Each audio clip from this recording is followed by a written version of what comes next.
What's up guys? Magandang araw sa lahat. So for today's video, andito tayo sa tabi ng ilog o sapa dito sa boundary ng Minokamo at sa Kakani. Yan. Kahit ikikwento ko sa inyo mga casting o guys kung ano ang misteryo sa likod ng kagandahan ng sapa. Kahit panoorin bago sa lahat, kung bago ko lang sa aking channel, sana masuportan at mag-subscribe and don't forget to click the notification bell para ma-notify ka sa mga bago kong upload. Kaya intro muna tayo.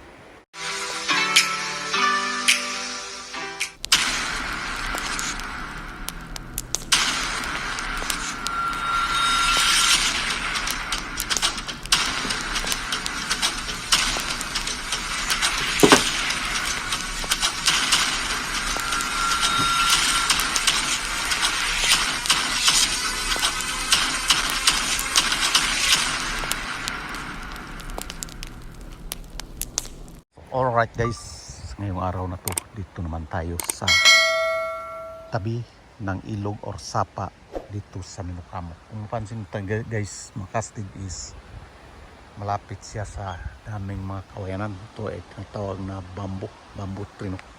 So ang ganda ng paligid dito sa sapa. So bandang Japan to mga guys. So unahin natin dito sa mga ginagawang flood control. No? So dipinsa to sa mga baha, no, pati pag malakas ang ulan. Kaya dito matibay talaga yung mga yung daanan lang ng tao, pero pinakasulit yung flood control sa mga imburnal na nilagay doon. Kaya so doon sa banda dulo guys, sa harap kita natin yun ang Minokamo City. Ayan, Minokamo City. Ayan, sabi tayo ng banda. Yun ang Minokamo City mga guys. Kaya kita natin yun ang kagandahan ng ginawa nilang flood control ng matibay. So dito napupunta yung mga taxes na binabayaran natin, katulad ng residence tax and then sa tax natin sa trabaho. Kaya banda dun guys, yun ang makita natin tulay, no?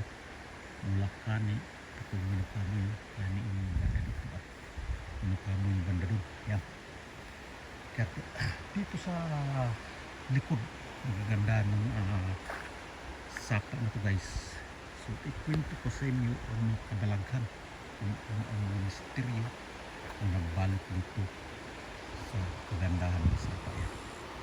At kung mapansin mo guys, katulad yung nandyan sa harap mo, kita natin kung ano yan, naman tao or yan bird. So yun, pansin natin kung tingnan mo sila is yan, no? So hindi ang tao guys, yun ang bird, true. Yun. So siyempre yung una-una kaiba sa hagos ng tubig is papunta sa kaliwa, and then sa Pilipinas iba kasi papunta sa kanan, diba? At yun ang pinakatibay na tulay banda dun sa dulo, yun ang pinatawag natin dam, no? Dam. So ang purpose dun pag malaking baha is dun ang kontrolado sa dam.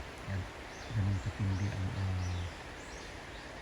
ng flood control nila. Ang ginagawa nila solido tulay, solido dam at solido daanan at flood control dito sa bandang Japan area. Yan.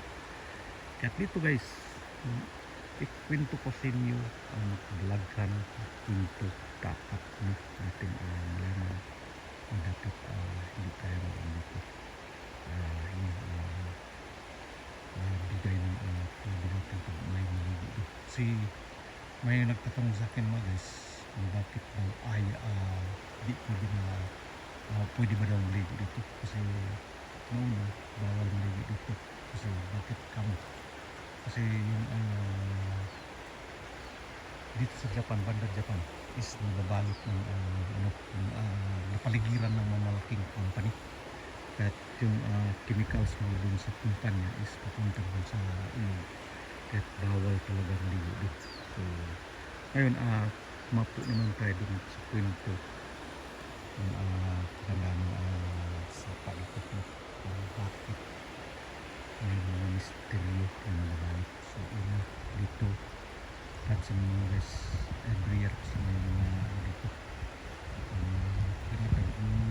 open lang, pwede tayo respeto natin yung kalikasan. Kaya dito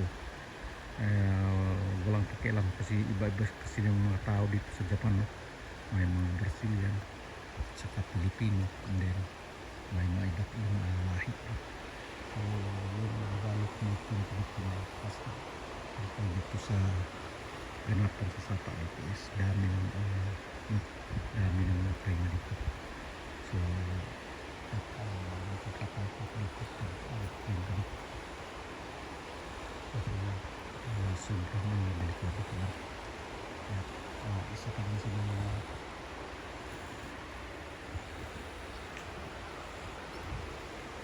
pamangkin namin yung nadadali dito guys. Nakaraan taon pa. Dapat yung ganap ng mga tao yung pagkakaan ko ng Pilipinas na hindi pwede maligo. Bawal ang maligo sa paiyat.